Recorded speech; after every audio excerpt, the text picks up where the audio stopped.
বাংলাদেশ পুলিশের সাবেক মহাপরিদর্শক আইজিপি বেনজির আহমেদের সম্পত্তি ক্রোকের নির্দেশ দিয়েছেন আদালত। সেই সাথে তার 27টি ব্যাংক অ্যাকাউন্ট সহ আর্থিক লেনদেনকারী মোট 33টি অ্যাকাউন্ট জব্দ থাকবে। গোপালগঞ্জে তার 83টি দলিলের সম্পদ জব্দেরও আদেশ দেন আদালত। দুদকের আবেদনের পরিপ্রেক্ষিতে ঢাকা মেট্রোপলিটন সিনিয়র স্পেশাল জজ মোহাম্মদ শামস জগরুল হোসেনের আদালতে আদেশ দেন। সম্প্রতি বাংলাদেশ পুলিশের সাবেক মহাপরিদর্শক বেনজির আহমেদ ও তার পরিবারের সদস্যদের নামে অস্বাভাবিক সম্পদ অর্জনের অভিযোগ ওঠে।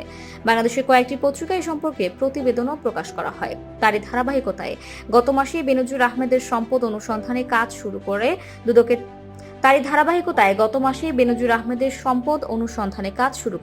দুদকের 3 সদস্যের একটি কমিটি। সাবেক আইজিপি দুর্নীতি নিয়ে স্থানীয় জাতীয় পত্রিকায় করা প্রথম প্রতিবেদনটির শিরোনাম ছিল বেনজিরের ঘরে আলাদিনের চেরাগ। প্রতিবেদনে রাষ্ট্রীয় শুদ্ধাচার পুরস্কারপ্রাপ্ত পুলিশের সাবেক মহাপরিদর্শক আইজিপি ও র্যাবের সাবেক মহাপরিচালক বেনজির আহমেদের নানা অর্থ সম্পদের বিবরণ তুলে ধরা হয়েছিল। এর মধ্যে রয়েছে গোপালগঞ্জের শাহাপুর ইউনিয়নে সাভানা ইকো রিসোর্ট নামের এক অভিজাত দৃষ্টিনন্দন পর্যটন কেন্দ্র। প্রতিবেদনে বলা হয়, ওই রিসোর্টে এক রাত থাকতে গেলে গুনতে হয় অন্তত 15,000 টাকা। পুলিশের সাবেক এই প্রভাবশালী শীর্ষ কর্মকর্তা তার স্ত্রী ও 2 মেয়ের নামে দেশের বিভিন্ন এলাকায় তাদের নামে অন্তত 6টি কোম্পানির খোঁজ পাওয়া গেছে। 5টি প্রতিষ্ঠানে বিনিয়োগের পরিমাণ 500 কোটি টাকার বেশি বলে ধারণা পাওয়া গেছে।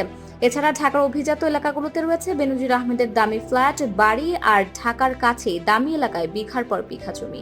2 মেয়ের নামে বেস্ট হোল্ডিংস ও 5 তারা হোটেল লা মেরিডিয়ানে রয়েছে লক্ষাধিক শেয়ার রয়েছে বলে ওই পত্রিকার প্রতিবেদনে উল্লেখ করা হয়। প্রতিবেদনে আরও দাবি করা হয়, ঢাকার অভিজাত এলাকাগুলোতে বেনজির আহমেদের দামি ফ্ল্যাট, বাড়ি আর ঢাকার কাছের এলাকায় বিঘার পর বিঘা জমি রয়েছে। 2 মেয়ের নামে বেস্ট হোল্ডিংস ও 5 তারা হোটেল লা মেরিডিয়ানে রয়েছে 2 লাখ শেয়ার। এছাড়া পূর্বাচলে রয়েছে 40 কাছার সুবিশাল জায়গা জুড়ে ডুপ্লেক্স বাড়ি, যার আনুমানিক মূল্য কমপক্ষে 45 কোটি টাকা।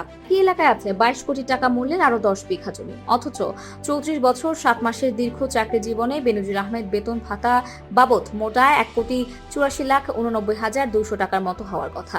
বেনজির আহমেদের বিরুদ্ধে ওঠা অভিযোগ অনুসন্ধানে দুর্নীতি দমন কমিশনে চিঠি দেন ব্যারিস্টার সৈয়দ সাইদুল হক সুমন।